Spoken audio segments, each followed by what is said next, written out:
Hi, I'm Dennis Allen. Hope you guys can hear me good. It's been a while, a couple of years. Yeah. So we, as Kathy stated, we're going to record it. You guys are putting it on YouTube, correct, Kathy? And this is their YouTube channel up here. So you should be able to see that and go to their YouTube channel. And you guys record all of your genealogy plus in that? As long as the presenters agree with it. So you should find a lot more than just mine here. So go give them some likes and shares and help them out. So along with this, we had to improvise a little bit because of technical difficulties, but we're going to work our way around it. So let's go here. We'll start off a little bit about me at first. I'm a retired firefighter from the city of Des Moines. I think I've presented here, what, Mary, 10 times or so? Yeah. So I really enjoy coming here. I'm used to a full house, so this is weird getting back to small groups and building back up again. One of the things I've done since I've retired is I helped make a movie called Chasing the Dead. And so I'm going to do a little promo on it real quick. It's about a funeral director who was adopted at birth and went through and did genealogy and found her parents through DNA tests and all that. At the same time, her being a funeral director, she contacts my girlfriend and I, us being genealogists, and we chase the dead, as in cremations that are found, and we try to find a home for those cremations. We adopt them, we trace their family back, and either try and get the cremations back to their family or give them a dignified burial. So that's the premise of the movie. Hopefully it's coming out soon, so we shall see. So there's that. I love coming up here talking. You guys are a bunch of fun people to be with, and that you always have enlightening questions and want to know more. And that's the biggest thing with genealogists is you can go into a place where they're very quiet and laid back, or you have people who interact with the presenters, and that's something that's really nice here. You guys interact a lot. Some of the things we're going to talk about today are, let's pull this up.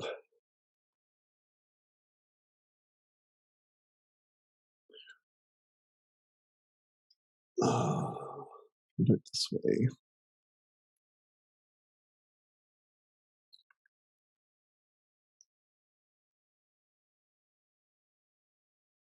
We're going to talk about different genealogy softwares. I'm going to cover it on all bases, I hope here. If it comes up, there we go.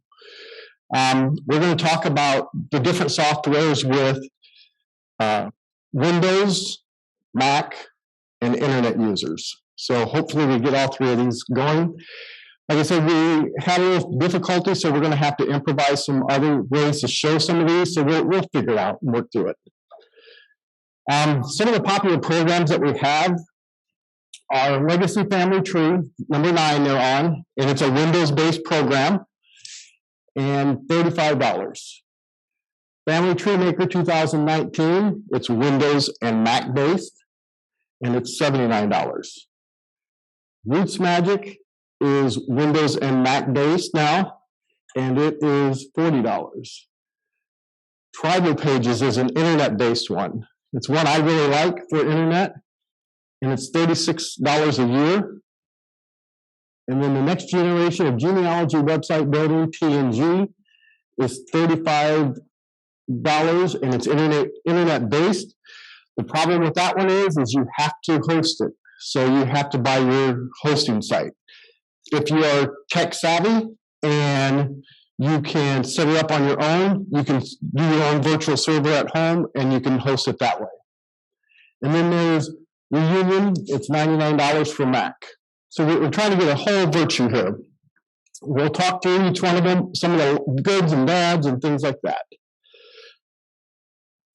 Legacy Family Tree, it's been around for a long time.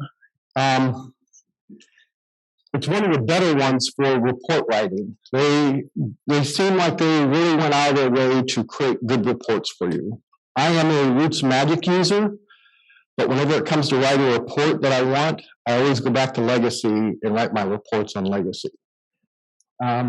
It's clean and easy to navigate. Here's a screenshot of it. You can see how the person is here, along with their spouse, have a list of their children. The husband's parents and the children's, or the wife's parents are up above. It's a clean look that we're used to over the years. It's not bad. Many reports, and I mean, if you purchase it, you have, I think it's like 80 or 90 reports. They have a lot of reports you can do. You can output it to HTML in case you want to do your own website. You can do it through that. They have a section where it's interview questions. You can share your work with others. You can hold it, copy it, paste it over, give them GEDCOMs, all of that. And they have a free trial.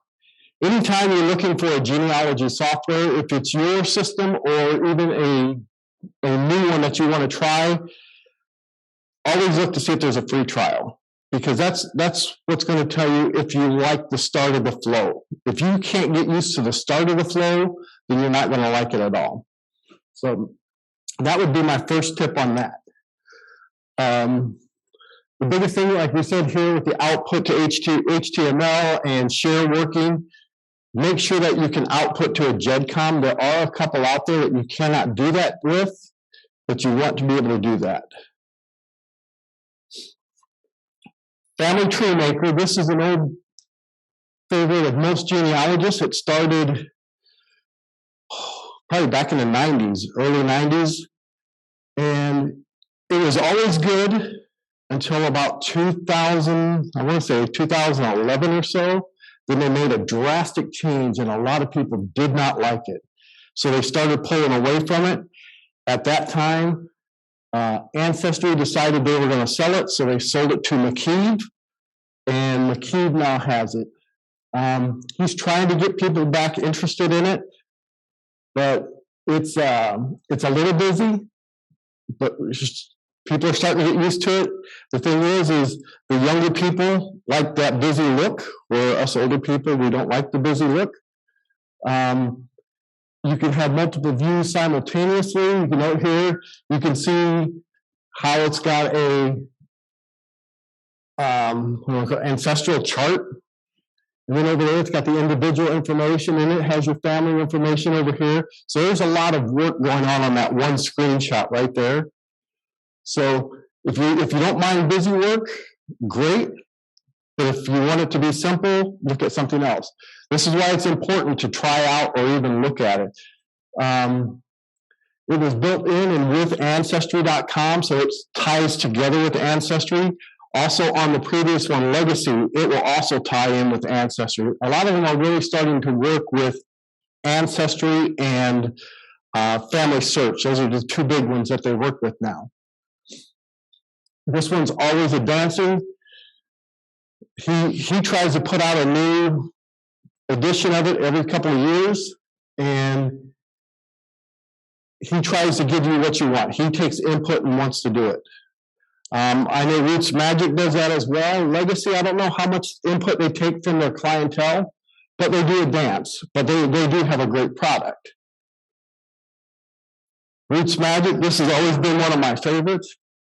Roots Magic, it's clean and easy. This is one of the screenshots here. They have a version of it called Roots Magic to Go. And the nice thing is with that Roots Magic to Go, you can put it on a thumb drive and you don't even have to take your computer with you. So you put it on a thumb drive, you go to somebody's house, and say something about your family tree. Here, let me plug it into your computer and I'll show you. And it'll run right off the thumb drive. So that's the nice thing about that to go. Right now, they came out with a new version, I think in January, and Roots Magic now works for Mac and Windows together. So I can take my Mac version, put it on my Windows, take my Windows version, put it on my Mac. It works. So that's what's nice. They took like 6 years, I want to say, to convert it to a Mac. So it took a lot of time to do that. They had the Windows version updated, but they didn't want to release it until they had the Mac to match it. So it took a long time. A lot of people were getting upset and leaving it and this and that, but they got it to work and it's there now. You get a free website with theirs, so you can host it and show family members your website. They can't really interact with it, but they can pass through it and things like that. They can browse it. You get free videos with this. If you go to YouTube, and I'll show you that at the end, I'm going to go and pull up the YouTube channels for these so you can see what kind of training they give you, and you have a free trial. Legacy, you have a free trial. Roots Magic, you have a free trial. I highly recommend, if you're looking at them, to try the free trial. They're there. I have not found a free trial for Family Tree Maker yet. So those are a couple of important tips there. Try the free trials.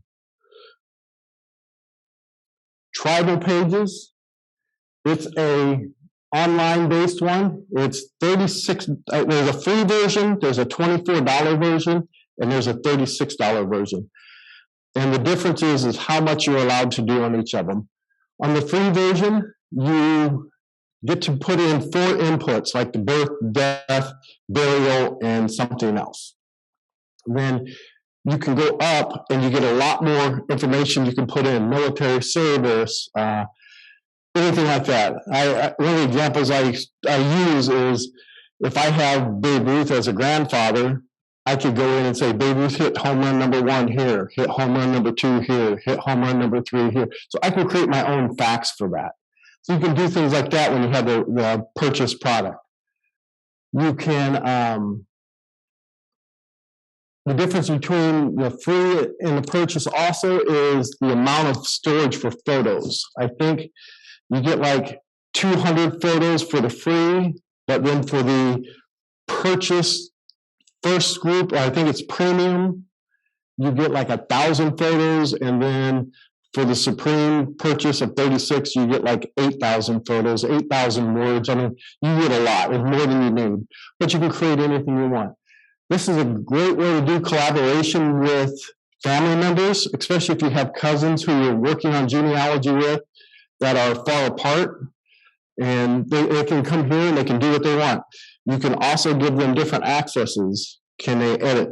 Can they just look at it? Can they add information? Can they delete information? So things like that. People don't think about it, but those are some important things that you really want to know. If I give somebody access to my website, how much help can they give me and how much damage can they give me? So it's things like that you got to be careful about. It's password protected and it's always there.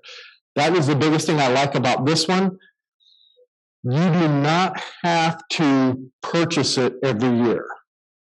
I just renewed mine this morning, and it's been out since February. So it's still there. I just go back and re-sign up and do it. I just have to remember my login or keep my email address. And that's the important thing, is change your email address if you change it. So I know for a time there, I went with this one here. I went like 3 years without renewing it because I didn't do a lot on it. So I went back and did it and renewed it, all my information there. Once you put the information there, it will not reduce back down. You just cannot add more information. So I have some that had 10 facts in it. When it reduced back down to 4 facts, those 10 facts still showed for me, but I could not add number 11. Also, with the ones that only had 4 facts, I could not add number 5 or 6. So I went back to only being able to add 4 facts. So that's a big key with this one. But like I said, it'll be there forever.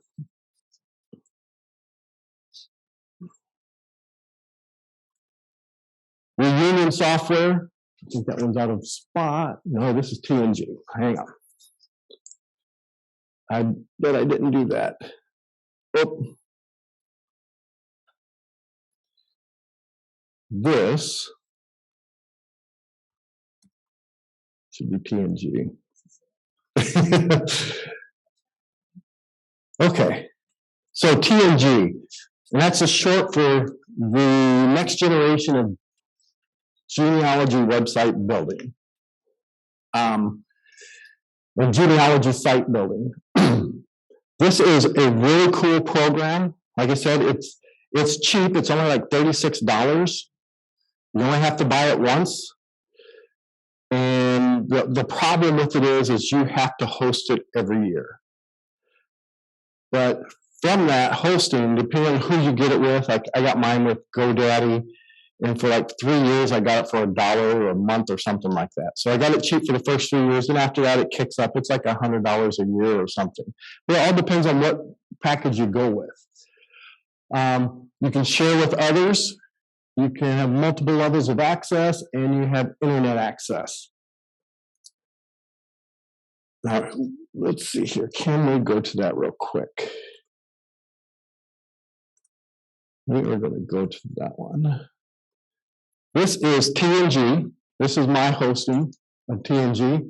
I can add the different flavors of the website. It's a true website. It's really slick. It's open source. So if you are a programmer, you can go in and you can program it. They have add-ons to it.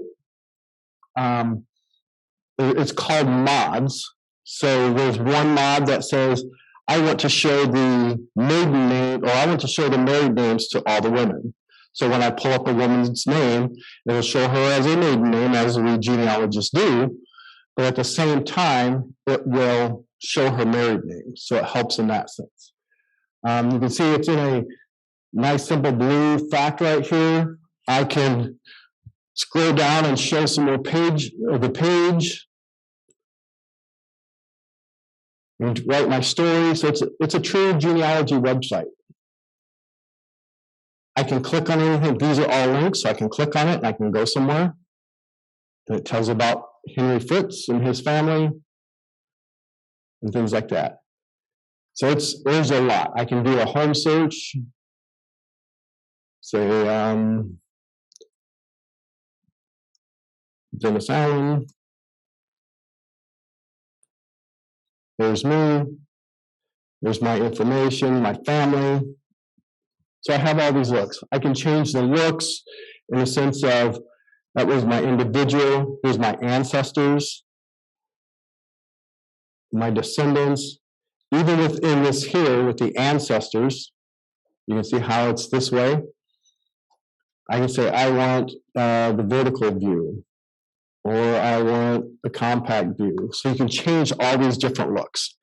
Even the people who are visiting your site can change these looks. They're not permanent, they're just for them to change the look, whatever's comfortable for them. So you have all of this. I can do relationships. With it, you can also come in and get back here. Hope I'm logged in.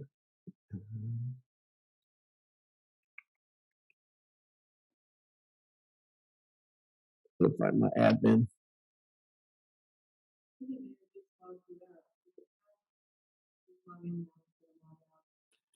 Oh, yep.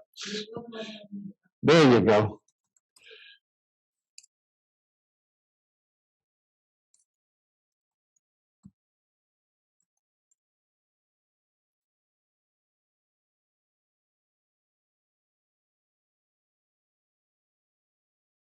So as quick as I have this blue look, I can turn around and change it to set up, template setting. I can come here and I can say, I want to go to template number 4. So a quick change there, save it. Come back to public view. Now there's my new website right there. So it's that nice, you can change it periodically through the time. You have to change different things. You can see here the main feature, it's not written out because I haven't used this view yet, so I have to recreate that. But there's so much to do. It's a true genealogy program. So that's one thing good about that one.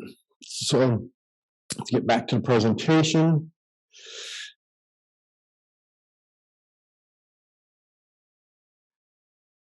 And then reunion software. And we'll go into some of those a little bit more here in a minute. But reunion software, this is for Mac only.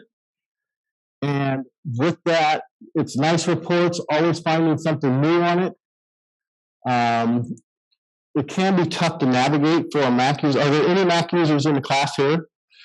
It can be tough to navigate, but once you find something you like, you tend to keep going back to it. And so once you find that navigation track for you, it's great.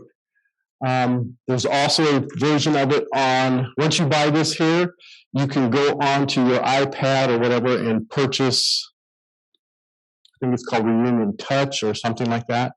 It's like $10 and you can do it on your computer, on your laptop then, or your iPad. It's very clean, but yet, like I said, it's hard to navigate. I don't know why.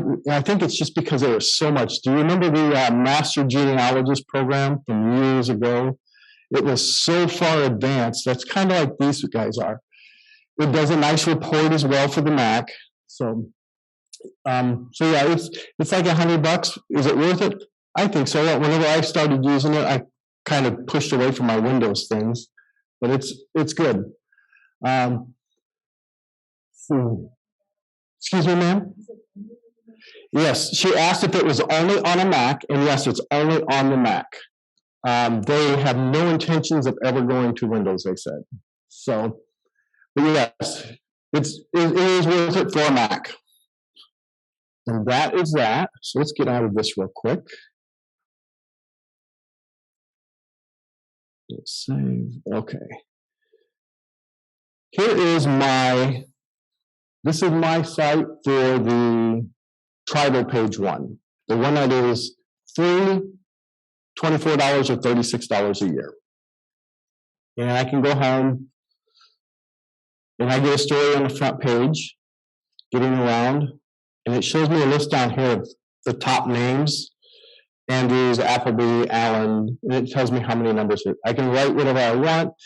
So it's a very nice program for sharing. Like I said, it's not expensive. It's $24 a year. You do not have to pay for the host on this one. That is a nice thing there. It is a true genealogy software in a sense of I can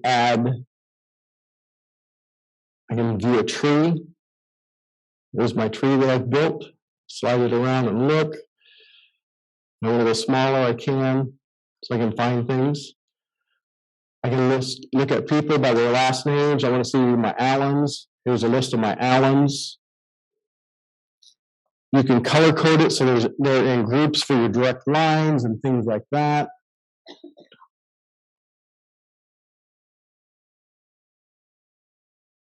You can put in events and stories. And this one is slick in the sense that if you put people in your groups in that, it will send out newsletters to them.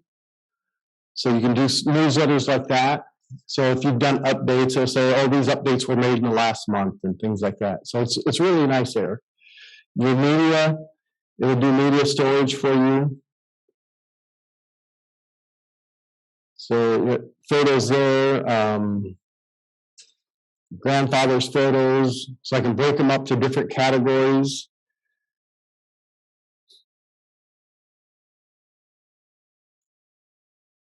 I can go into the edit.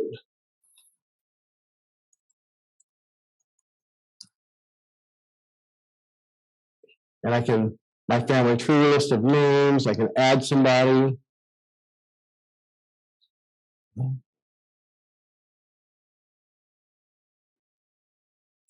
Go. So from here, Earl Abels, I can add who his father is. I can add who his mother is. I can add his children. Add another son, add another daughter. I mean, it's very simple to navigate. Any questions on this one while we're on it? Anybody from there have a question? No. Yes, ma'am. Well, this isn't really that, but could you explain hosting to me? Hosting. So this one here, as I said, you do not have to host this one where the TNG you have to host. So you have to purchase a website name and you have to purchase website server space. GoDaddy is one of the famous hosting sites right now. There's a lot of others, so always look out and see if you can find the best deal you can. But what hosting is they allow you to put your program on their computer, and their computer projects it out to everybody in the world. It's a different navigation. Once you set it up, it's okay. Sometimes correct me if I'm wrong, Pete, if there's a little learning curve to actually get your hosting started, and not because it's just on somebody else's computer, but it's a different language that you're talking. So you have to navigate a little bit through there for hosting it. Once you do it, it's not hard. It's just, it's not something you do every day. So basically all hosting is you're putting it on somebody else's computer, which they call a server, and that computer is projecting it out to the world for you. They're doing all the other work for you. You're just having to use their computer from a distance. Good way to say it, Pete? Yeah. So yes. Does that mean everybody can see it without your permission? If you truly host it, everybody can see it to some degree. But like on this one here, I can limit access to what somebody can see. So they're putting it out there. It's up to you to go into your program and say, you can see it or you cannot see it. So, but yes, it's out there to see. It's just, is it seeable by your definition? Did that help answer it? And to give you an idea, I think GoDaddy, I think their cheapest package once you're doing it is like $6 a month, so $72 a year or something like that. But the nice thing is if you're working with a cousin in California, she can help on it. If you're working with a cousin in North Carolina, she can help on it. So now you've got people all over the country working on it. If you have cousins in Germany or whatever that are working on it, they can work on it with you. So that's the nice thing about hosting it. So the next one was, this is TNG. This one you have to host. Well, the last one you didn't host. This one you have to host. In hosting, you have to create a name. You can see the name of mine. This is HansFritzFamily.com. So that was it is. He was my first descendant over into America, Hans Fritz. And so I built it off of him. Let me go back to my normal view here.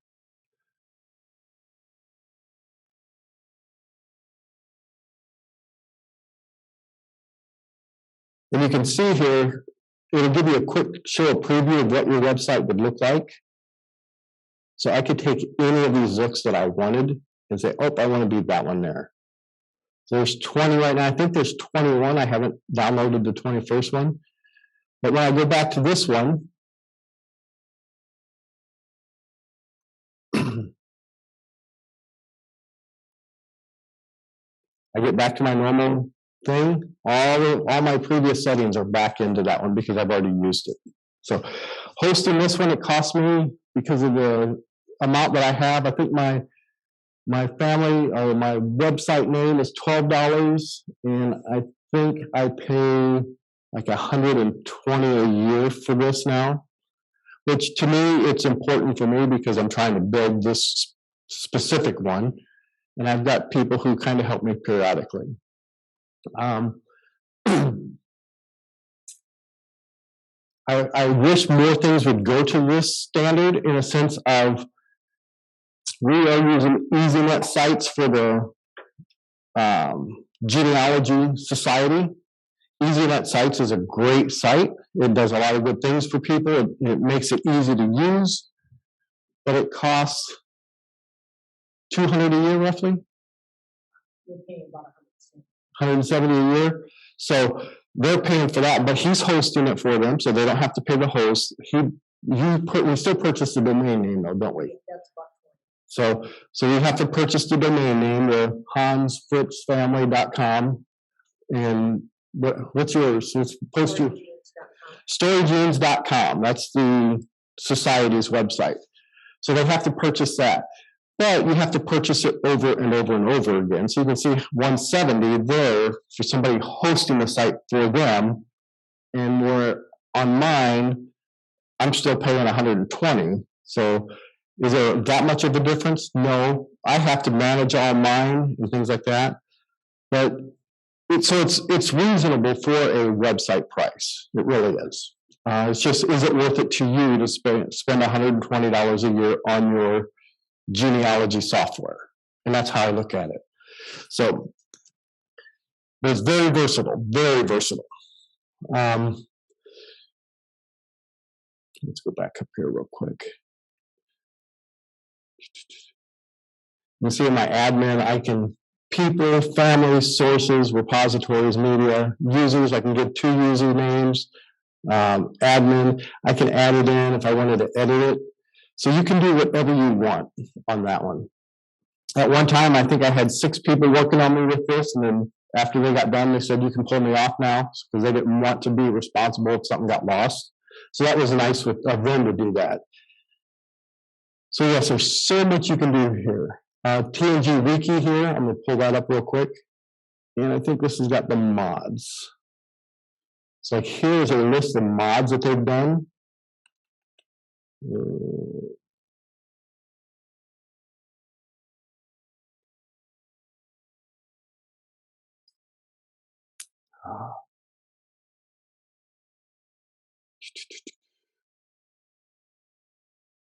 I think this is, there's a spot somewhere in here that shows the mods. And the nice thing about this program is this guy does not try and push his program out every year. It's there. If you like what you have, you just keep using it. He updates it, I'd say every year to 2 years, somewhere in there. If you want to buy the new mods or buy the new program, you can for $40.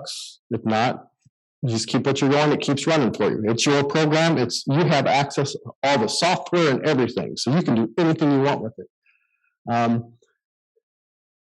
But if he finds somebody who puts that mod, like the mod where it says, I want to see the married name of the women, it will, you still have them under their maiden name because we know them as their maiden names, but it'll show that.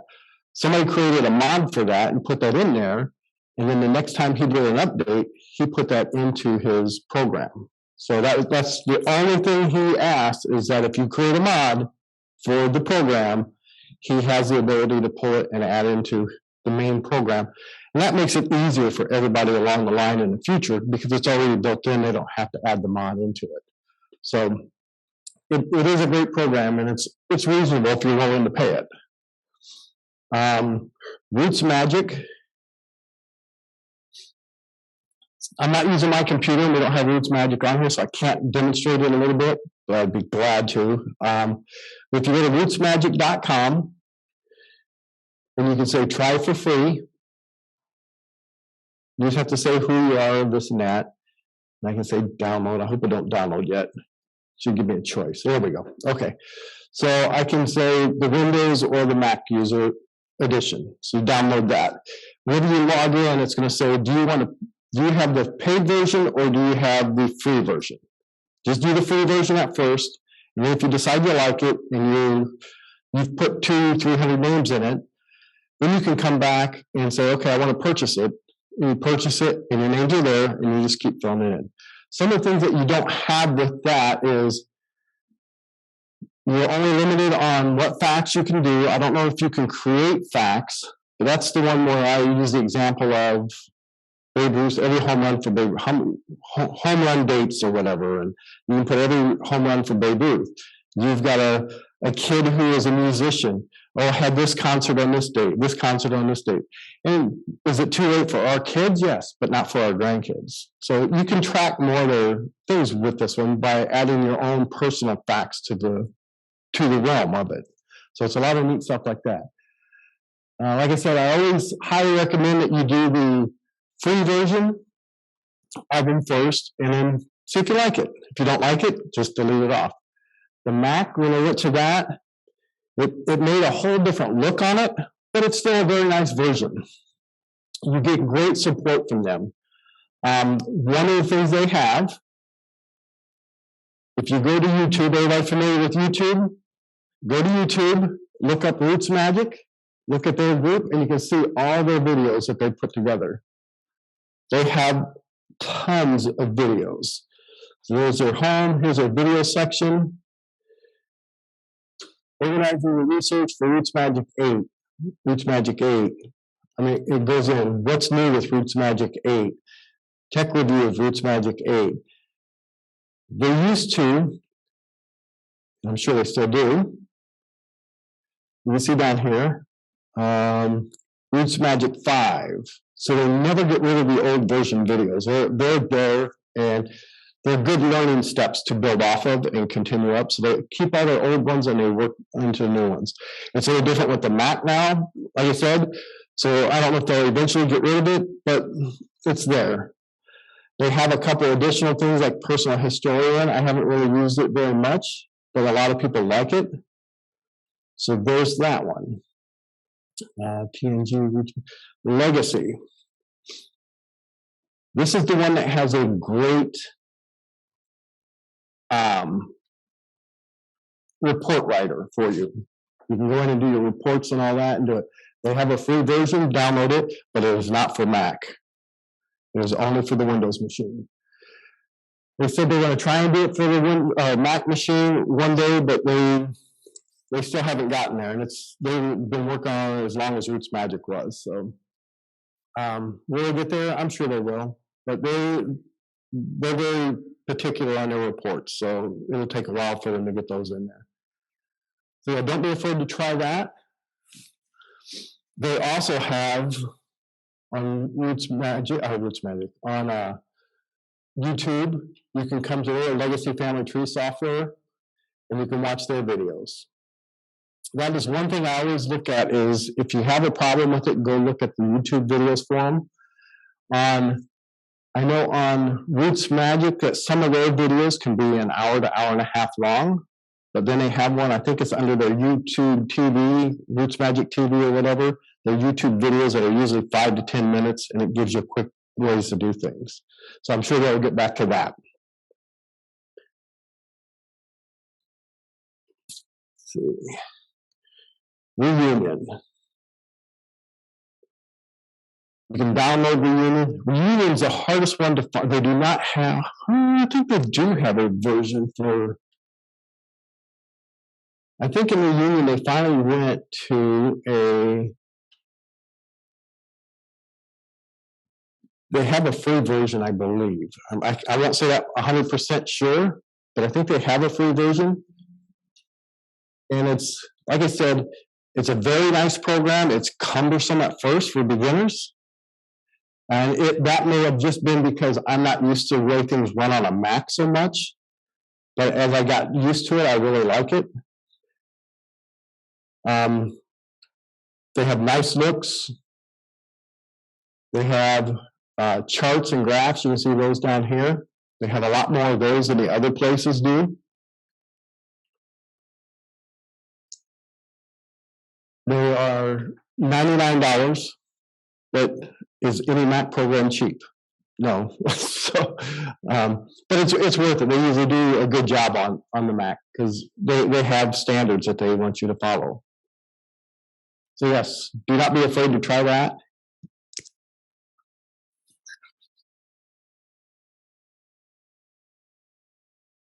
There's the TNG site right here. If you go to TNG, it's tngsitebuilding.com is their website. Reunion's website is leicesterpro.com. Legacy is legacyfamilytree.com, and Roots Magic is rootsmagic.com. TNG, in the videos, you'll see it. They talk about it, everything. If you purchase it, $34.99. They're on version 13.1.1. In this one here, when they do updates for it, any update for 13 you will get for free. So you're allowed to download those.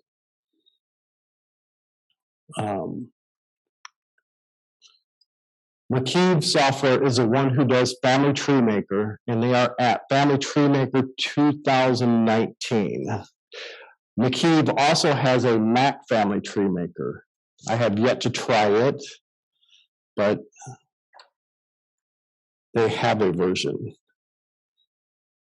I do not like to knock any software. Well, if I had if I want to say anything bad about this software, it would just be their price. For the $80, I can get just as much from the other ones for $40. That's the only bad thing about it. They should come back down on their price. So yes, it is for Mac also, Mac and Windows.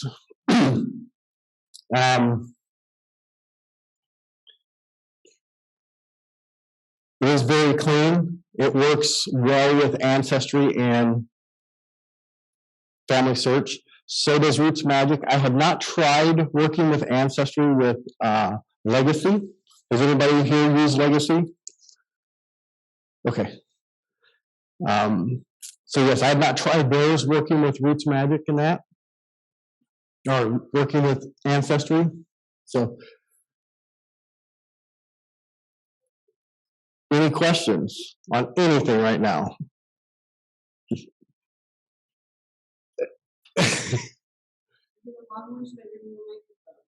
I can repeat it if it's short.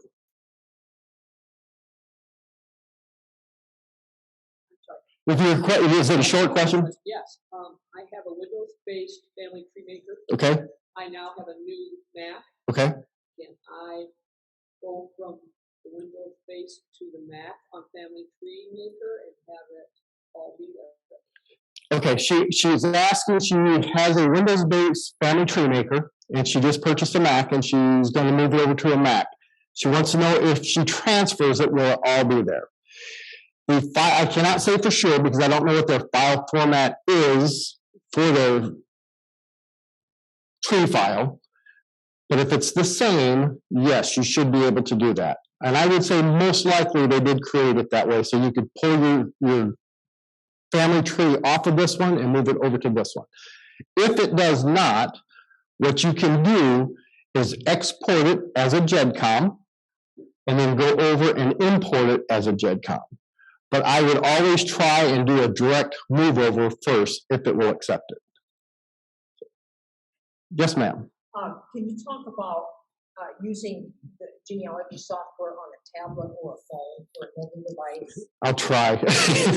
She's asking about talking about with genealogy on a tablet or a phone or any other mobile device. Every program is different, and that's all based upon how they use it. I try and do my Roots Magic on my tablet. I use an iPad, and I cannot edit from my iPad. I can view it off of my iPad, but I cannot edit. There are programs out there that you can do that. I think there's one called Heredis, Heredis,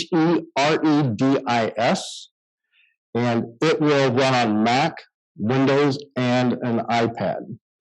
So it will let you truly run it on any one of those three. So yes, it depends on how the app is built. That is one nice thing about having a internet-based site. If you're in the middle of a cemetery and it's internet-based, I can pull it up on my phone, say, hey, I want to add this picture in, I add it in right there on the spot. Where if I have a computer, I have to take a picture, go back, or I have to move it over to my computer and things like that. So there are advantages and disadvantages of the mobile devices.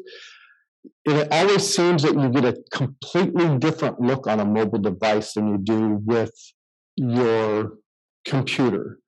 So I would suggest that also. If you plan on doing a mobile device more than your computer, especially for the younger generation, make sure that it's runs the way you want it to on your mobile device as well. So that answers some? Yes, ma'am. Which of the ones does the best with sources? She asked which one is the best with sourcing. They all are very good with sourcing. And I am the type of person where I am terrible at sourcing.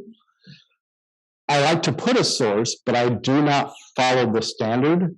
So they all have it set up to follow the standard, but at the same time, it is so flexible. All three of them are Roots, Magic, Legacy, Family Tree, and even the other ones. They're all flexible enough that you can source it the way that you want to versus the conventional way of sourcing. I've always been taught, if you source it in a way that you can tell somebody else how to go back to. I find a marriage record in Bowling Green, Kentucky. I should be able to say, Bowling Green, Kentucky, recorder's office, book number 3, marriages, 1840 to 1870, page this, third record on page. So you can do it that way, or you can go in and a lot of them will even let you paste like from Family Search or from Ancestry. They have the sources on the bottom usually. They will let you paste those and copy them over. So yes, so they're all good at sourcing, and I think the biggest thing is they'll let you do it the traditional way or your way. So that's the hard part. So yes, ma'am. So when you add a fact, it sounds like you have several programs. So when you add a fact to one program, do the programs talk to each other, or do you have to go back and add that same fact to each program? You have to add it to each program. Okay. Yes. And that's the bad thing is, in a sense like that, where every time, like I like to report off a legacy. So whenever I use my Roots Magic, and I build everything off of Roots Magic, and then I want to do my report, I export it and move it over to Legacy and import it from Legacy. And then so it's always up to date for the last time I used it. So yes, so you can't create the facts, and whenever I move it over, my facts usually will go with it. So, but you don't want to have to move your file over every time. Yes, sir? Which of the different programs is the best for a variety of different types of reports? I would say Legacy. Yes. He asked which one was the best for different types and variety of reports. Legacy is by far, in my opinion, the best report writer there is. So, yes, ma'am. I know that Roots Magic and Legacy, you can have multiple family trees, because some people like to do each side of their family separately. Can you do that the same with Tribal Pages and the other programs? Tribal Pages, you can add more trees, but you have to purchase for each tree. But if you're using the free version, you can do that. What she was asking if you can have multiple trees on these different ones.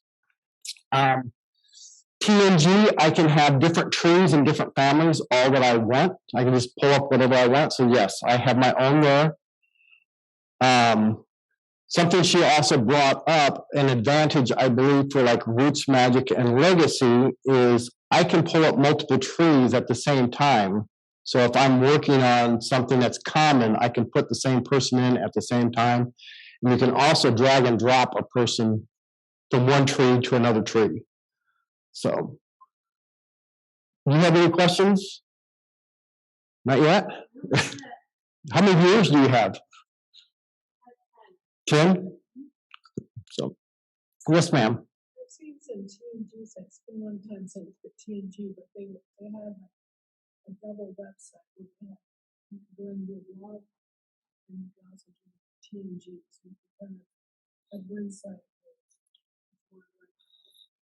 I know that TNG has it integrated that you can move your site into other sites. So you can, if you have a blog site, there's a way to set it up so your TNG can host in that blog site. So you have just what you said, a blog here, and you can talk. I think even on like EasyNet sites, I think you can put a tree from TNG on that. And So being a subject. yes, yes, yeah, almost like a sub-hosting. So you could do that. And we've talked about that at IGS at one time, possibly hosting for other people if they were members. So, any other questions? The biggest thing I would suggest is if you're looking, I would. Please excuse the interruption. Would the owner of a black Honda Odyssey, license plate 437ZWI, please come to the welcome desk? Thank you. I would always try the free trials first, if there is a free trial.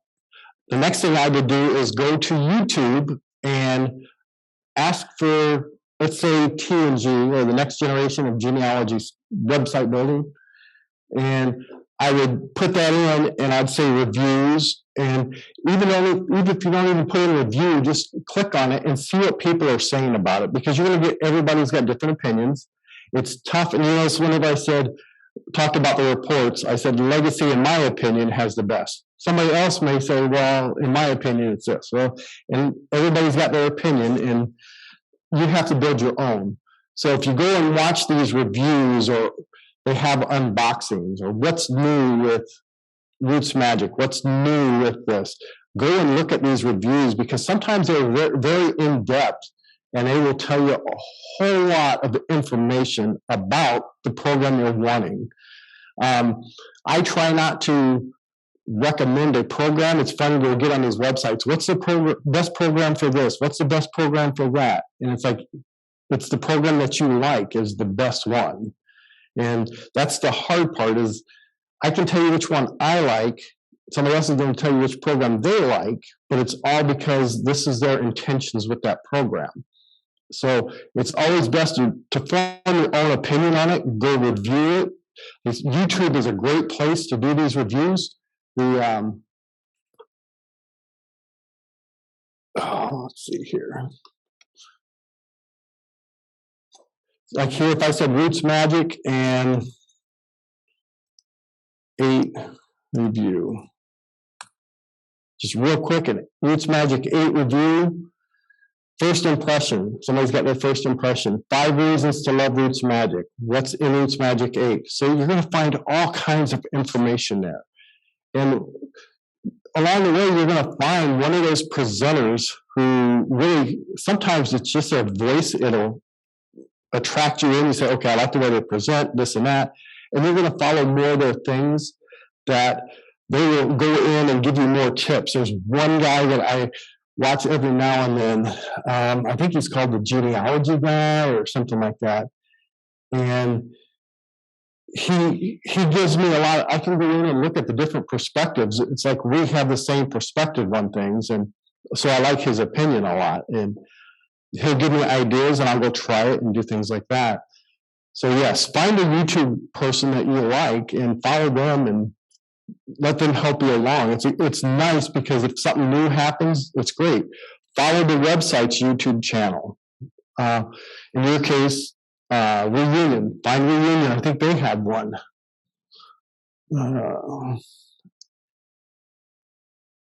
Reunion genealogy software. So Reunion 12 performing-based tasks, free genealogy software, the best genealogy software. Sometimes you can find them easy. Sometimes you can't. So there's Reunion 11. They go backwards even. So yeah, just there's always a nice hint or tip. You can, if you can't find it on YouTube, then you need to make a YouTube for it. So because people don't know it, but YouTube pays you if you get enough hits on it. So it's there. Any other questions? Any other bonus questions? This was a quick class today since I didn't have my 2 programs. I couldn't go through them. So, yes, sir. Is there any difference in the different programs and how easy it is to print off different things?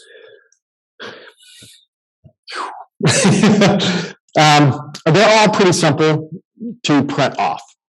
And some of them give you better reports than others. I know that Roots Magic, they have a group on their reports that I can create groups of people. If I say, I can go and I can search and say, I want everybody who has the name Allen, and it'll put all of them in a group, and I can call it my Allen group. Or I can create another group that says, I want everybody who was born in Tennessee, and it'll find everybody who was born in Tennessee that I've said was born in Tennessee, and it'll create that group for me. So whenever I want to go somewhere, if I'm going to Tennessee, I say, hey, I need to go get birth records. I can pull up just that group, and Roots Magic will let me print just off of that group. So those groups are the important thing for Roots Magic, on creating a group, and then within that group, I can specifically print that group. So that's something I really like with theirs. I do not think that feature is on Legacy. So yes, they're good that way.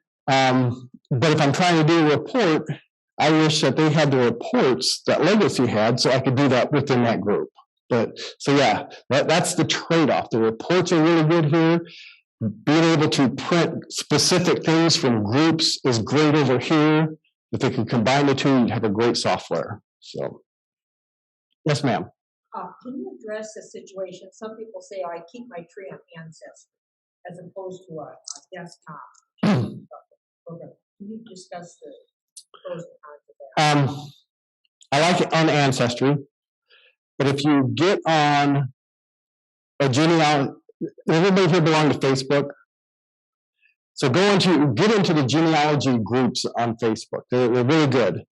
And you will see one of them, I belong to 6 or 7 of them, but there's one that they're always coming back and they're talking, they're going, hey, I lost my tree, or I lost this name, or this or that. And that seems to be one of the problems with holding your tree on Ancestry. And if they do a purge, sometimes it kicks out, or they do a backup and it's screwed up and they have to reinstall the backup. They have to reinstall it, but you've added 20 names since they last backed you up. You just lost 20 names. Does that happen on your personal computer too? Yes, it's going to happen also there. But people expect them to have it backed up continually, and it's not feasible. So they do lose it, and people are always talking about that. Hey, I added these 20 people and it's gone. Sometimes you can't even find yourself on your own tree in Ancestry. So Ancestry is a great place to do it, but at the same time, you need a local copy. First off, if we were the other night during the storm, we had no Ancestry. We couldn't do anything. So we were bored, and I want to do genealogy, and I can't do anything. So I got online and I did I think it was online, I got local, and I did it on my local. So that is, to me, is a best advantage of having your tree local, is that you always have access to it. Now, if I go somewhere and I'm at an aunt's house and all of a sudden I find a document and I want to add it to my tree, when I didn't bring my computer, now I wish I had Ancestry so I could do it right then and there. So they both have their pros and their cons. It's just which one are you willing to work with and not work with. The nice thing with my computer doing it, okay, I can add it to Ancestry right now, but on my computer I can go and I can take a picture of the document, take it home and put it back in. So I can still do the same thing. It's just I have to wait a little bit. So are they always in sync with each other? That's one of the problems, is keeping Ancestry in sync with your program and keeping your program in sync with Ancestry. That's the problem if you're doing it that way. So which way do you go? I always believed in keeping it local because then it's mine. It's harder to get rid of it if it's on Ancestry. And at one point, I think Ancestry was even taking claim. And if you had photographs, personal photographs on Ancestry, they sent out a message, I want to say last fall, that they were claiming all of your photos because they were on their server. And you had to opt out of every one of those photos if you did not want them to have a copy of it. So that's a problem there. If you're putting it on theirs, it's theirs. If you're putting it on yours, it's yours.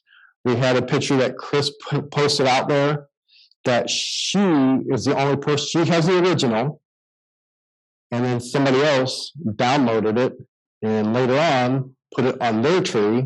So now that same picture is hosted by Chris and it's hosted by this other person. And they came back to Chris and said, hey, do you want to opt out of this photo? Yes, I do. So she took it off, but that photo is still out there.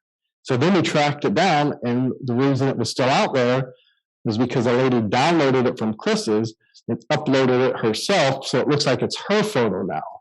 So that's the problem with things like that. You can lose control of your documents or your photos if you're hosting out.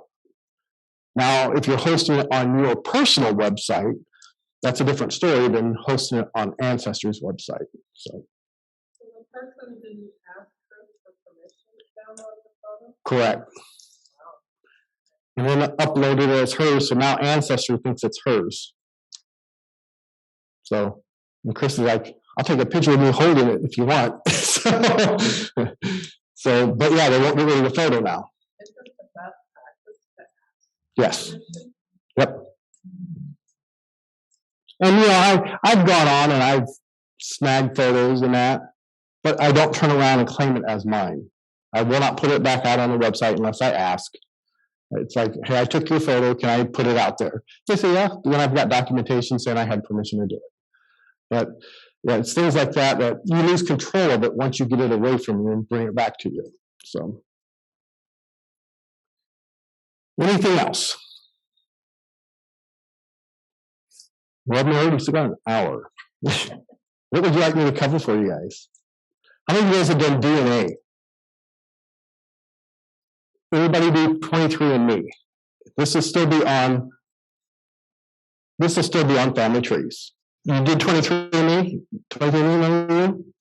Nobody else? You're the only one? Have you used the family tree program on 23andMe? On 23andMe, there is a family tree program. It is really cool. Is it a program? Kind of. But what they do is they build a family tree for you based upon your DNA only. So, I see a puzzled look. So it's really cool. They estimate, all right, let's see here.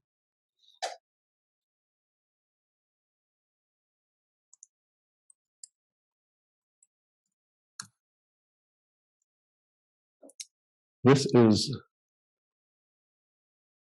really cool.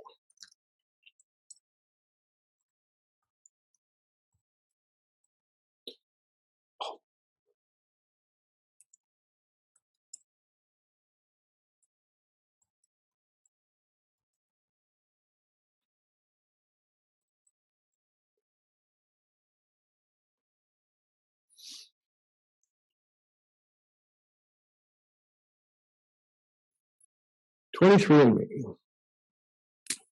There is a section here called Family and Friends. And if you go down, it's Family Tree. Okay, there's your family tree. I think it's funny to look at the top of that section, Family and Friends Overview.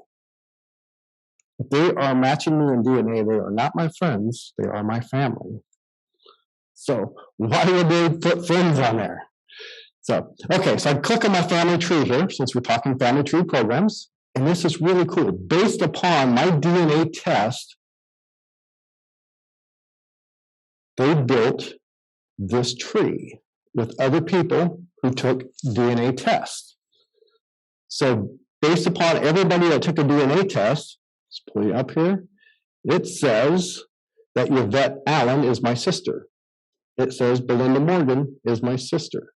It did this without me doing anything. So, is she truly my sister? It says she is, so guess what? She is. So my DNA worked. It says I have a daughter named Julie. So I have a daughter named Julie. So it's really cool in that sense that it does not know any of these people are related to me except through DNA, and it picks them out for me. It knows that Peggy Fisher is somehow related to me. Sandra is related. Arlene is related. Those are all my mother's cousins. So they are all related to me. So yes. Is it 100% accurate? No, but it gets them close. I know that these people are on my mother's side because these are my mother's cousins. Charles Odell and then these people are all on my father's side just by looking at the way they split up my family tree. How far out does it go for it goes second cousins, and sometimes it'll go a stretch of second cousins if you have shared with them in that. Like it'll say second cousin once removed, sometimes even twice removed.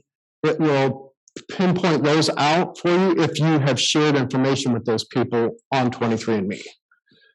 So like this guy here, see these two here, it's really funny. See how they got the same parent? It doesn't know which parent that is. It doesn't know if it's the mother or father, but it knows they have the same parent. And even they're confused. These are cousins. They're double cousins. So that's and I tested them on purpose because I wanted to see what double cousins would do to show up. So it shows them, and if I go into test and look, it says Barb is Christy's aunt, but yet they're double cousins. It's really confused, and it doesn't know what to do with them. These people, I do not know at all. I've never met them, don't know who they are. I know who they are, kind of, but they go back, you can see.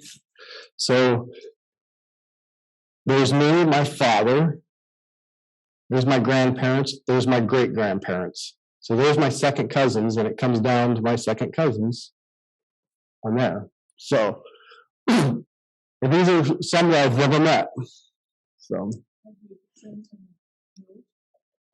yes, I can message them. I can click on them and I can send them a message and talk to them. And that's the little bit I have gotten to know. There's another one.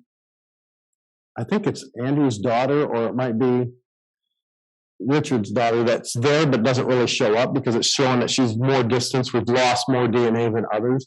But this one is my second cousin once removed, so it's at least that far. With 23andMe, do you only have your tests or do you have other tests on there as well? Just yours? So like on mine, I host a lot of tests. I host Barb, this one here. I host Charles that was over there, Christy, Douglas, Eric. So I have a bunch of tests. The cool one is Odell, Charles Odell. I have to be one of the luckiest people around. Charles Odell is my grandmother's brother, and he is still alive. So I'm almost 60, and he's still alive. So Uncle Odell, will you do a test for me? Of course I will. So then he's got a brother that's still alive, Leon. So I'm going to get with Leon and say, okay, Uncle Leon, will you take a test? But this is him, and you can see these are his nieces, and there's his mother and father. So I can see stuff on his as well. But I got cousins down here, and I mean, there's a lot of people that I have no clue about, which is great. There's me, there's my sisters, there's another sister, it says, and her son. So see, it even picked out another sister for me. It just doesn't name that sister because she didn't do a test with them. I just have to figure out who that sister is. I know who she is.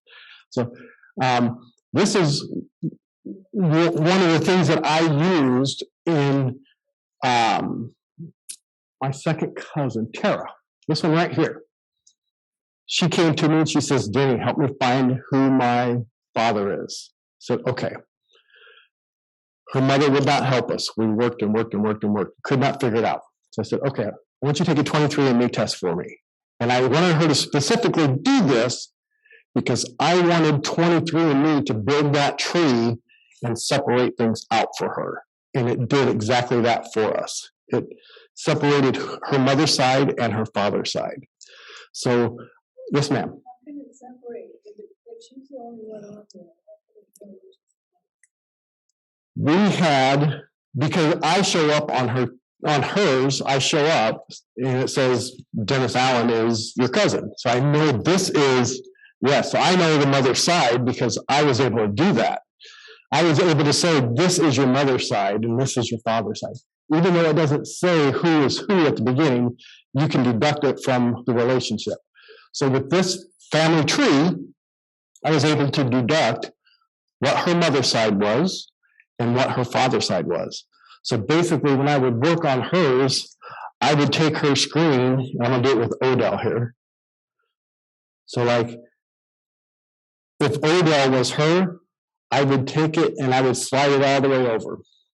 What's off the screen, I could care less about because I know that side. But the side that's on the screen is the side I want to learn. So I went and I built backwards from she had 6 people on there that hit that she had no clue who were. So we built backwards from that until we found that common relative. And then once we found that common relative, we built down again. So I had to go up the tree, find that common relative, come back down the tree with everybody possible. And it started off once we found the common relative, they had 11 children. And then we had to reduce it down. So, okay, this one here died young. This one here never had children. This one here, this one here. Even the one that's never had children, we didn't totally eliminate him, but we just knew that he didn't have children that we knew of. And so we started building the tree down, and we got down to a point where we narrowed it down to 3 people. Just using this family tree, we narrowed it down to 3 people. So she went and took the ancestry test, and that there pushed us back up the tree a little bit, back down, and it gave us more information. And so even though this is not the conventional family tree, if you do DNA, this is a pretty cool tree to help you figure out things. And when you see people that you don't know, it's like, how does this work? Who's here? Who's this? Who's this? So you're going to look at yours now, aren't you? So if there's some automatics, and I'm sure you've shared with other people. So this is a cool tree. It really is a cool tree if you're doing DNA. On GEDmatch? Yes. So on Lazarus with GEDmatch. So in this case here, you can see, like I said, I have to be one of the luckiest people. Charles Odell, that's my mother's brother, so my mom's uncle. Also, I have Doug Garrett. That is my mother's brother. So Uncle Doug, I think, is pushing 80 right now. So this is his tree. Here's my mother right here. That's her brother. So I did his DNA. So I do not have my mother's DNA, but I took her brother's DNA, that's the closest I could get. I took her uncle's DNA, another close one. I took my sister's DNA. I took my DNA. I took my other sister's DNA. And then I took some of her cousin's DNA, all that were intertwined there. On Lazarus, that's the one, right, that I can create it. I'm trying to remember here because I've done so much on that. The Lazarus one, I took all of those names and I said, I want to create my mother's DNA. And it says, we want at least a couple siblings or a couple children, and then we want any other close relatives you have. Well, I couldn't ask for much closer than her brother or her uncle. So I was able to put all of these in to GEDmatch, and it brought back my mother's DNA. So it's really cool. I was able to bring back my mother's DNA. So what does that do for me? It's really, they used to call it something like a super DNA because it took DNA from him, it took all these different DNAs and it put it all together. So if Uncle Doug was missing something my mom has, which he is, I was able to pick it up because it was truly my mom. So if Uncle Doug had 1, 2, and 3, I might have had 4 from my mom, so I stuck that up there. And then my sisters may have had 8 and 9, so they stuck their 8 and 9s up there. So it took all these pieces from everybody and put it up there. So really, it gives me a more complete DNA picture. So I like to use my mom's in that sense because it's more that. But knowing these trees like this, I know which cousins I can look for and say, oh, I want to pick your DNA off. I want to pick yours off. I want to pick yours off. And I was able to pull all these DNAs from a tree like this here and create my mother's DNA, which technically gives me a super DNA for me. So, yes, and Lazarus I love. Yeah, I don't have any siblings that are really to And so you have siblings and they don't want to do DNA? So that's very interesting because my sisters didn't want to do it at first either. And I said, Bet, come on, do it for me. I said, I'm missing some DNA. And she's like, you've already done it. Why do I need to do it? Because she didn't want her DNA out there. And she says, so I asked, I said, are you afraid your DNA is going to be out there? Well, kind of. And I said, it's too late. I've already given permission for them to look at my DNA. So if they're looking at my DNA, they have half of your DNA. And she's like, oh, okay, I'll give it to you. So that's how I got them to do it. So I still have one holdout, but so, yes, ma'am. How do you decide whether you want to send the sample to 23andMe or to Ancestry? Or do you do both for every? I built everything off of 23andMe, so I started with them. And I like theirs because you saw when I did this here, first off, I love them because of this. Even though this is an inaccurate tree, it's very accurate. And that's the best way to describe it. I can build off of this, like, find one here, like this person right here. I have no clue who that person is. I can add basic information here and build that tree off, okay? So that's why I really like this one here. The second thing I really like about it is the fact that under one email address, I can host, I have 1, 2, 3, 4, 5, 6, 7, 8. I have 8 tests that are under one email. I can do 10 more, 20 more if I want. I've seen people who've had over 50 on one account. That's the very nice thing about 23andMe. So I can work with this first, and I like this because to me, there's no bias. If you work with Ancestry in, what's their tree part called? I'm trying to think of what it's called. There's a tree part that it'll peek at your tree and it peeks at your DNA and it tries to, 3 lines. And it tries to match things. And I don't like it because it's trying to force matches with what you put on your tree and what I put on my tree. So it's trying to force these matches by my DNA. Where this one here, it builds that tree out because you've never touched it. Can you log in real quick for us? Oh, so you can pull it up, and the first time you click it, it takes about 2 to 3 minutes to build, and it builds your tree for you. And ask her next time you see her, say, how'd your tree come out? Because she's going to say, oh, it did things I didn't even know. So it is truly unbiased. It doesn't know if somebody's my aunt, my uncle, my cousin, or whatever. My uncle Odell, let's go back to my tree. Sorry, I'm getting kind of off topic, but I want you to understand truly. So my Uncle Odell here, it's over here. Uncle Odell, where you at? My Uncle Odell, you can see he's down on this line down here. So it's like my mother or my grandmother here and grandfather.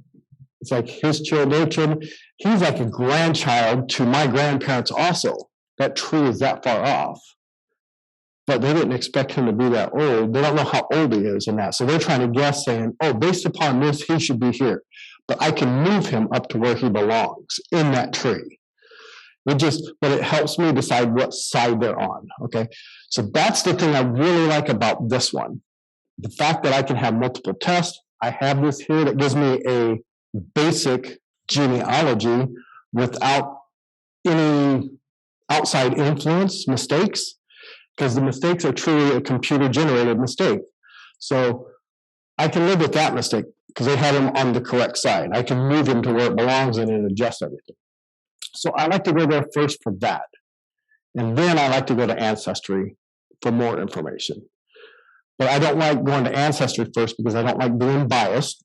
When I pull it up, I have the tree on there. Oh, based upon your tree and your DNA and somebody else's tree, if I have 100% right and you have 100% wrong, it's going to be bias on what we have. So, and you can test that theory. Do you use 3 lines at all? If you use 3 lines, you can change a great-grandparent's name and it's going to change your results. So it's that bad. So you got to be careful with that. It's good, but at the same time, as long as the other person's search is good, then it's good. So it's very biased in what you do, where this is not biased. This, any mistake I made in genealogy, it doesn't see it. It says, based upon your DNA, this is what we think. So that's, and yeah, like I said, it's not 100% right, but based upon genealogy, that's what we think. So now I just have to go in and tweak it to fit where it's supposed to fit. Those Jacksons that we saw, I had no clue about them. I didn't even know they existed. But they're there. Their DNA is there. So yes, I like to do 23andMe first. If I get the information that I need, great. If I don't, I can always go to Ancestry and do another test. Ancestry, the problem with it is you cannot base them all under one email. So you have to have multiple emails. What I mean by that is mine is under dmfd305@icloud.com. If I test a sister on it, I have to create another email, dmfd3051@icloud.com. My next sister, 305-2@icloud. So I have to keep creating these emails so I can, then I have to remember what their email address was, and I got to track all of this. Once I get it, I can say I can manage them all. But if somebody emails them, then I may not get that email. Do they want to have the, do they want to have Who? Some do, some don't. My sister, she could care less. My two cousins, Christy and Barb, they could care less. Hey, if you find anything interesting, let me know. Every once in a while, they'll call me and say, hey, do you have this? I have them now saying, hey, I don't think my sister's really my sister. Can you do a DNA test for her? I said, yep, I'll do it. So, huh? No, she's not joking. She thinks her mother had an affair. So she's like, can we, some of the things that she found. So it's things like that. So I like to be able to track it. It's easier to track under one email. That's the nice thing about this one. So yes, do not underestimate the family tree program on 23andMe. So, do we generate any questions for you yet? Anything else? What about transferring the DNA results from one company to another? Can you talk a little bit about that? So, you asked earlier about who do you test with, this and that. The big two are Ancestry and 23andMe. I will not knock any of the others. They just aren't big and strong yet. They're trying to build. The nice way that a couple of them, MyHeritage and Family Tree DNA, I believe it is, are doing that, is you can come into here, and the best way on this one here is to type in on your little spot here, raw data. You see right here, it says download your raw data. You click on that, and it will tell you how to download your raw data. You will receive your raw data from 23andMe and from Ancestry in a zip file. You could open that zip file. Is it going to tell you anything? No. You're not going to understand anything. I've tried. You're not going to understand anything that it shows you. But the point of it is just leave it in a zip format, and then you can go to Family Tree DNA, MyHeritage DNA, GEDmatch, and you can import that raw data into their website. And that's how they're building theirs for free. And then more people are starting to test with them because they're building those things. So when you upload it, you will upload it as a zip file. So just remember that. You always want it to stay as a zip file. There's no reason for me to look at it, send it up.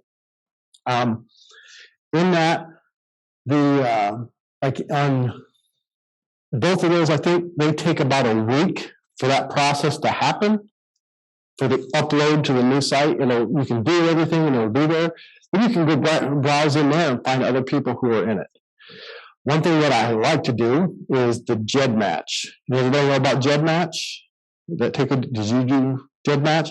GEDmatch is what they use to find the Golden State Killer, I think his name was, and other things. So with that, if you take this zip file, create a GEDmatch, it's free, upload your tree to GEDmatch. They will ask you a question. It takes like 5 minutes of uploading and all that. You do that. And then once it's uploaded, one of the key questions is, how many hours does it take to process this? And I think the answer is either 24 or 48. I don't remember what it was.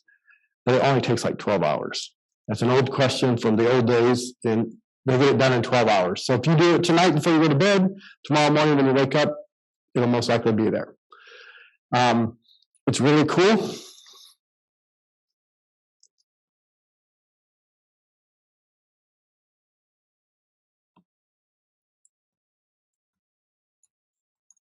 It is the same principle of under one email address, I can have multiple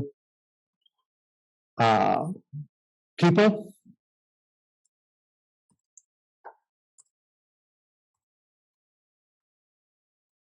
This is one I don't know if I remember the password for. We'll see.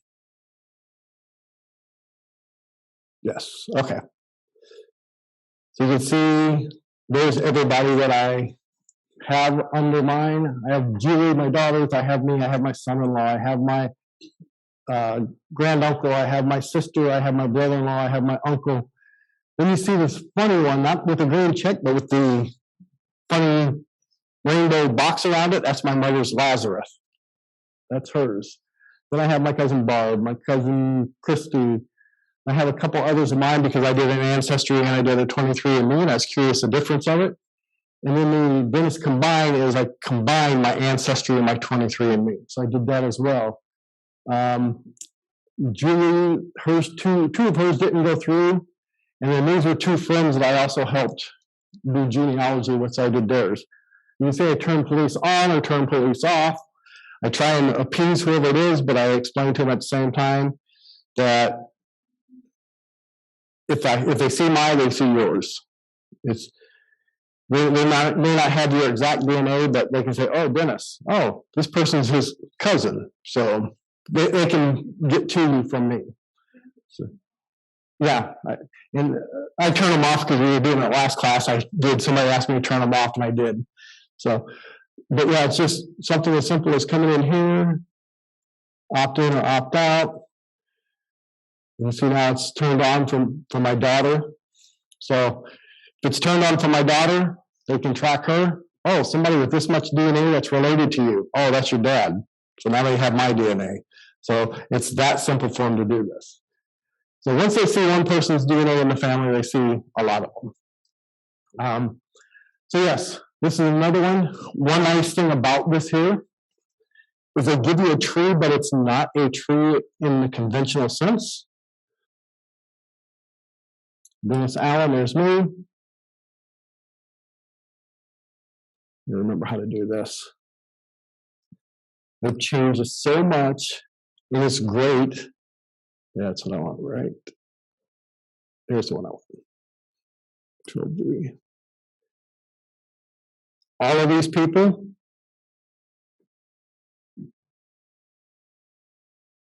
all of those people are in my tree. These are all cousins, aunts, uncles, nieces, nephews. I just don't know who they are or what they are. But these are all family tree members. There's my daughter, there's my sister, there's my sister, there's my uncle, there's my cousin, granduncle, cousin. First one I did not know was this Shanna Kennedy. She contacted me about 6 months ago and said, "Hey, can you help me figure out who my father is?" And I said, "Yep." And I did a few things, and she goes, "I figured out who it was." And I said, "Who did you find out?" And I said, "Is this him?" She goes, "Yep, same person." So we both calculated the same people. And she sent him a letter in the mail. And I said, "Shouldn't have done that." She goes, "What do you mean?" And I said, "Let's think about this, Shanna. You're a woman."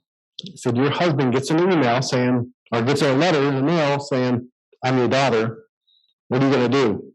You're intercepting that letter. And she goes, "Oh, I didn't even think about that." So we started trying other ways of doing it. We ended up tracking down another cousin, one of his sons. I tracked him down. And with that, I started communicating with him on Facebook, and it was really funny because we're true second cousins, and we were both second-class machinist mates in the Navy. We both did woodworking. He was a volunteer firefighter. I was a professional firefighter. We had so much in common. It was really weird. It was almost like I was talking to myself. And I said, hey, can you help me with something? He was like, sure, what's that? And I said, well, this lady contacted me wanting to know about her family. And I said, she's your sister. I don't have a sister. And I said, well, here's what I have. Never heard from him again. So we lost that contact, and we tried to contact his dad. So they wanted nothing to do with her. But I made a great cousin out of it. Her and I are tight, and we talk all the time, and so we have fun with it. She's family to me. So yeah, so you don't know where we are on this. This is a family tree. It's just a different sort. It's just not laid out pretty like we're used to. But it tells me things like how close people are. They're one generation. Well, that's me. My daughter is one generation. 1.2 generations away, 2.7, 3.8. So it's telling me what generations they're in. It's just it's more of a techie type tree. So it's really cool, and it's really advantageous. And you can see here how far down that goes for relationships. I mean, I am way down there in cousins and that. So it's so small that how accurate is it down there? We don't know. But what I try and teach people, if you're just trying to do something quick, you see this 4.3, 4.1, if it's 3.0 or smaller, you should know that person. If it's 4.0 and to 3.0, it's somebody you need to get to know because they're going to have information that you want. If it's 4 to 5 in that area, they could help you. So after that, it starts getting a little far-fetched, but it takes a while. But anything under 5 is somebody to get to know. You should know a lot of them. So yes, that's just a different type of tree. Can I build a tree on this one? No. My DNA builds the tree for me on this one. So this one here, if you have siblings that will ever test. If I test on here, I have people on this one that are on mine. I have cousins on here that are not on mine, but are on my sister's. And I have other cousins that are on the other sisters. So what I do is I copy these, I put in an Excel spreadsheet, and I merge and delete all duplicates. So now I have all my cousins that I know. So like I said, it goes back as early as second and third cousins that can fall off your tree because you've DNA'd out from them. Your DNA is that much different than theirs. So it can change real quick on the system. The third cousins is we really expect to start losing DNA. So, any other questions?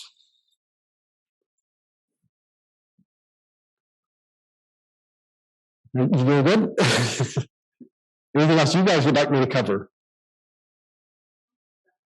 So, okay. You saw my email, I hope. If not, watch the video. And my email is dmfd305@icloud.com. I will be glad to help you in any way I can. I try and geek out on some of these things. I love DNA. I'll help you on that a lot. To me, DNA is fun because it's always a problem that I like to find the next step for. So, that's about it.